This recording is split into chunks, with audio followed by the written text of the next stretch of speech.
Hello all of you, welcome to Siddharth logic. Right, हम लोग discussion करने जा रहे हैं एक बहुत ही important issue related to UPSC, जो हमारे प्रीलिम्स में भी आता है और मेंस में भी आता है। कैसे आता है वो चीज़ें भी हम लोग डिस्कशन करेंगे। लास्ट में मैं कुछ क्वेश्चंस भी आपसे पूछूंगा, तो डेफिनेटली आप मुझे आंसर करिएगा। राइट, अभी जो आप देख रहे हैं कि जनरल इलेक्शंस होने वाले हैं, राइट, सेंट्रल गवर्नमेंट लेवल पे इलेक्शंस होने वाले हैं, राइट। तो अलग अलग रीजन्स में, इंडिया का जो अलग अलग रीजन है वहां से लोगों की डिमांड आ रही है गवर्नमेंट के पास। जैसे आप फार्मर एजिटेशन का देखेंगे, किसान आंदोलन हो गया, राइट। ऐसे ही लेह और लद्दाख, जो यूनियन टेरिटरी है लद्दाख, वहां पर भी कुछ लोगों के डिमांड्स हैं। वो डिमांड्स जो न्यूज में चल रहे हैं वो हमारे लिए क्लाइमेट चेंज में भी इंपॉर्टेंट हो जाएंगे। दूसरी बात, ट्राइबल नॉन ट्राइबल इशू, यानी कि जो जनजाति समूह है और जो लोग नहीं जनजाति समूह है उनमें भी कुछ विवाद होते हैं, तो वहां पर भी इंपॉर्टेंट है हमारे लिए।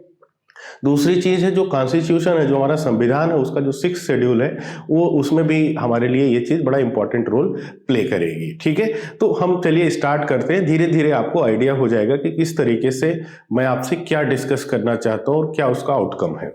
तो let us start the point. हमें ये पता है कि ये हैं सोनम वांगचुक करके ये पर्सन है, ठीक है। इन्होंने जो 3 इडियट, अगर आपने मूवी देखी होगी, आपको देखी होगी आमिर खान वाली, उसमें जो रैंचो था, वो जो किरदार था वो इनको लेकर के ही जो है प्रेरणा उसको मिली हुई थी, राइट, इन्हीं से इंस्पायर्ड था।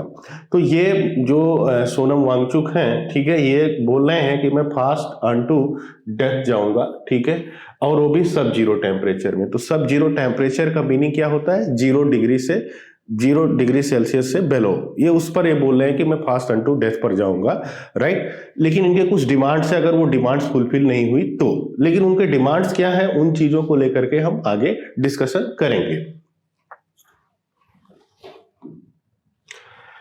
अब देखिए, ये हमें जो मैप दिखाई पड़ रहा है, ठीक है, ये जम्मू एंड कश्मीर और लद्दाख यूटी दोनों अलग अलग हो चुके हैं, ये उसी का मैप है, ठीक है। इसमें हमें जम्मू एंड कश्मीर पे नहीं फोकस है, मेरा फोकस देखिए लद्दाख जो है ना, ये लद्दाख, ये 2 डिस्ट्रिक्ट में डिवाइडेड है। एक लेह हो गया, एक हो गया कारगिल। ये 2 डिस्ट्रिक्ट हैं, लेह और कारगिल, ठीक है। अब इनके कुछ डिमांड्स हम लोग, जो सोनम वांगचुक हैं, ठीक है, और इसको लेकर के वहां पे जो सिविल सोसाइटी है, सिविल सोसाइटी मतलब आप समझ लीजिए कि ऐसे लोगों का ग्रुप जो इस जगह पर रहते हैं, तो उन्होंने एक कमेटी बना ली, एक ग्रुप बना लिया, और वो अपनी डिमांड को लेकर के कुछ धरना प्रदर्शन वगैरह कर रहे हैं, राइट। तो वो चीजें हैं।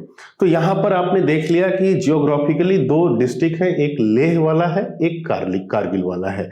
ये जो लेह वाला है, यहां पर आप देखेंगे तो बुद्धिस्ट ज्यादा आपको दिखाई पड़ेंगे, बुद्धिज्म को फॉलो अप करने वाले। और कारगिल में जो है, यहां पर आपको शिया मुस्लिम ज्यादा दिखाई पड़ेंगे, शिया मुस्लिम्स, ठीक है। शिया और सुन्नी होता है, तो शिया मुस्लिम्स ये ज्यादा हैं। अब देखिए क्या है कि 2 मेंबर्स हैं सिविल सोसाइटी के। एक है लेह एपेक्स बॉडी, ठीक है। ले एपेक्स बॉडी जो है वो बुद्धिज्म को फॉलो करती है, और जो कारगिल डेमोक्रेटिक अलायंस है, ये किसको फॉलो करते हैं? शिया मुस्लिम्स हैं। इन लोगों की कुछ डिमांड्स हैं। डिमांड्स में क्या है? Statehood for Ladakh. लद्दाख को ये चाहते हैं, जो यूनियन टेरिटरी में है, ठीक है, जिसको डायरेक्टली सेंट्रल गवर्नमेंट कंट्रोल कर रही है, वो चाहते हैं कि फुल स्टेटहुड दे दिया जाए, यानी कि लद्दाख का अपना खुद का चीफ मिनिस्टर हो, ऐसा इनका डिमांड है, सिंपल लैंग्वेज में अगर मैं कहूँ आपसे, ठीक है। दूसरी चीज क्या है? Inclusion of Ladakh in 6th schedule of the constitution.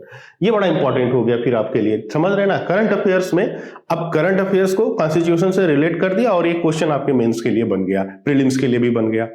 तो यहां पर inclusion of Ladakh in 6th schedule of the constitution, ये दोनों चीजें मेजर इनके डिमांड्स हैं, समझ रहे हैं ना। क्योंकि अगर ये दोनों चीजें फुलफिल हो जाएंगी तो कहीं ना कहीं यहाँ के लोगों के जो एस्पिरेशंस हैं, एक जन आकांक्षा जो है, वो पूरी की पूरी हो जाएगी, राइट। Let's see.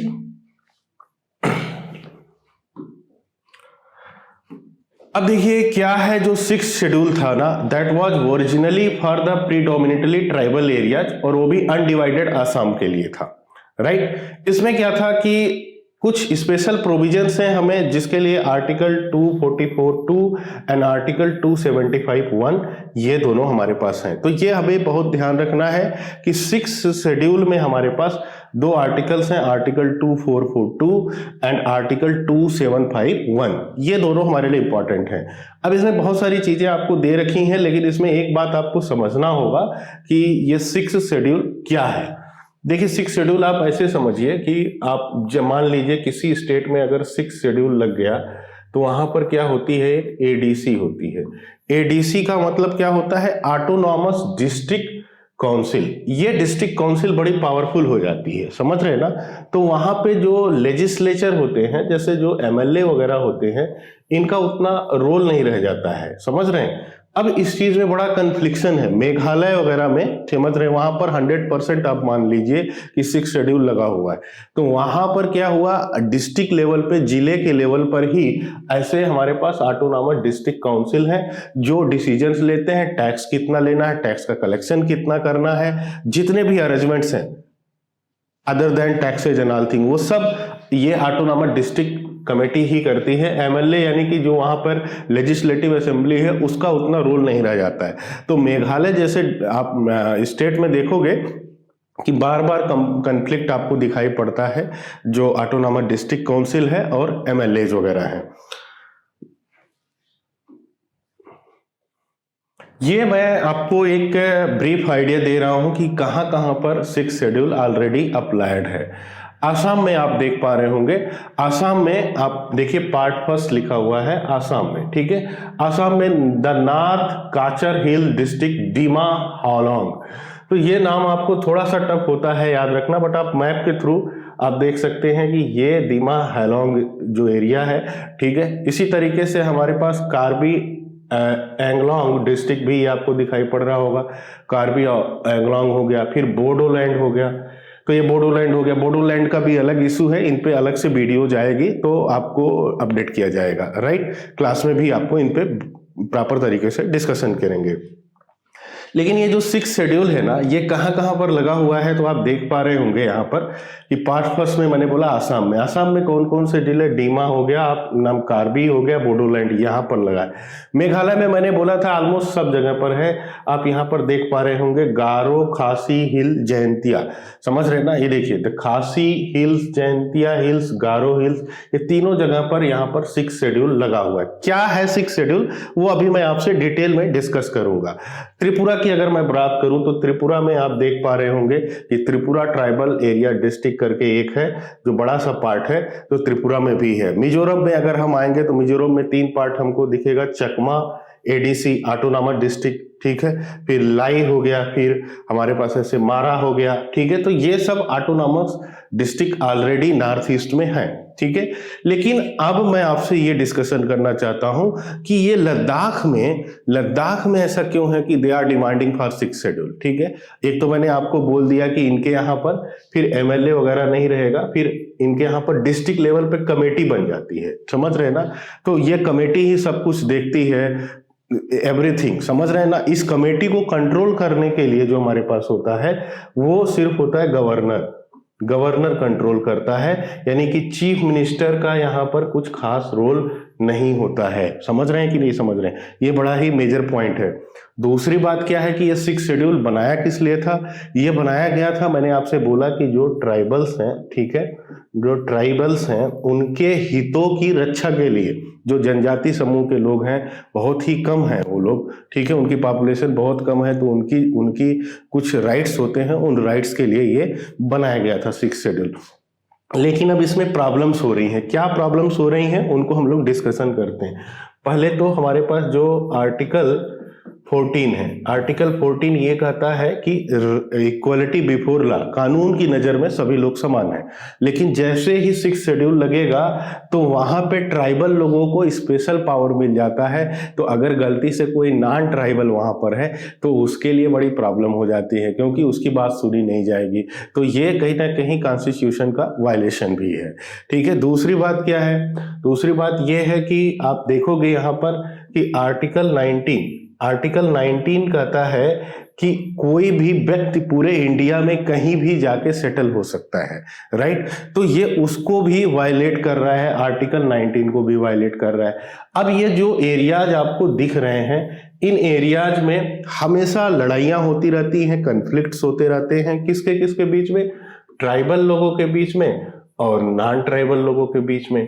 तो नॉन ट्राइबल और ट्राइबल के बीच में लड़ाइयां होंगी तो ज्यादातर प्रॉब्लम होती है नॉन ट्राइबल लोगों को, इनको बहुत सारी समस्याओं का सामना करना पड़ता है, lots of difficulty they face.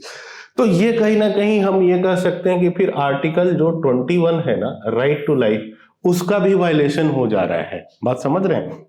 इतनी चीजें होने के अलावा और भी कई सारे प्रॉब्लम्स हैं, जैसे इंडिया की जो एक्ट ईस्ट पॉलिसी थी इंडिया की, तो ये पॉलिसी भी प्रॉपर तरीके से काम नहीं कर पा रही। फॉर एग्जांपल, आपको मेघालय में जाना है तो आपको चाहिए होगा inner line permit. Inner line permit, ये परमिट उनके लिए है जो इंडिया के ही लोग हैं, समझ रहे हैं ना। अगर आप इंडियन सिटीजन हैं तब आपके लिए इनर लाइन परमिट की रिक्वायरमेंट होगी, तब तो आप एंट्री कर पाओगे। अब अगर ऐसे रेस्ट्रिक्शंस हमें लगा दिए जाएं तो आप खुद सोचिए कि क्या हमारा बिजनेस ग्रो कर पाएगा, क्या वहां टूरिज्म ग्रो कर पाएगा, नहीं कर पाएगा, क्योंकि लोग जाने से डरेंगे, राइट, कि बहुत सारे रेस्ट्रिक्शंस हैं।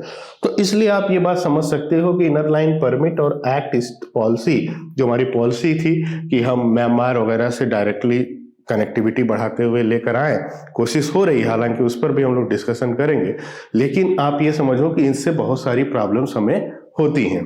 तो आपको मोटे तौर पर यह ध्यान रखना है कि आसाम में हमारे पास हो गया बोडोलैंड हो गया, ठीक है, कार्बी आंगलोंग हो गया, ठीक है, फिर दीमो हो गया, इस टाइप से गारो, खासी हिल, ये जयंतिया, ये सब जो होते हैं, ये ऐसे हिल्स आपको जियोग्राफी में प्रॉपर तरीके से पढ़ाए जाएंगे।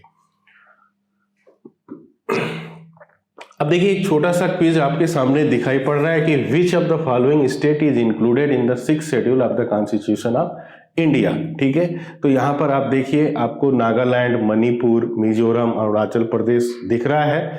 ठीक है, तो ऑफकोर्स आपने अभी देखा कि हम लोगों ने यहाँ पर देखिए, अगर हम डिस्कशन करेंगे तो ये देखिए मिजोरम जो हमारे पास है, मिजोरम में ये चीजें ऑलरेडी अप्लाइड हैं, तो हम ये बोल सकते हैं कि मिजोरम यहाँ पर राइट आंसर होगा। इस टाइप से क्वेश्चन हमको प्रीलिम्स में आते हैं, राइट। लेकिन यहाँ पर देखिए, विद द पावर ऑफ एमोलमेंट और suspension of act and resolutions of autonomous district and regional council, तो इसके लिए आंसर जो हमारा होगा वो गवर्नर होता है। मान लीजिए आपने पावर दे दिया, ये जो डिस्ट्रिक्ट काउंसिल्स बनती हैं, समझ रहे हैं ना, जिले के लेवल पे ही वो लोग, कुछ लोग बैठ करके डिसाइड करेंगे कि उनके इलेक्शंस वगैरह भी होते हैं, बट वो लोग डिसाइड कर लेंगे कि भाई किसको क्या चुनना है, कितने टैक्सेस लेने हैं, कौन कौन से लॉज बनाने हैं, समझ रहे हैं ना। तो लेजिस्लेटिव असेंबली की तो कोई बात ही नहीं रह गई। अब मान लीजिए उन्होंने कुछ ऐसे रूल्स बना दिए जो स्टेट ऑफ इंडिया के अगेंस्ट हो, तो उनको कौन चेक इन करेगा? तो उनको चेक इन करने के लिए हमारे पास कौन है? गवर्नर है। तो गवर्नर जो होता है वो इनको, इनके जो भी पावर्स वगैरह हैं उनको देखता, ऑब्जर्व करता रहता है, राइट। सो आई होप आपको थोड़ा आइडिया जरूर लगा होगा कि 6th schedule of the constitution क्या है और किस लिए जो है सोनम वांगचुक जो 3 इडियट वाले थे वो इन चीजों को लेकर के डिमांड कर रहे हैं, right. So let's meet in next session. Thank you.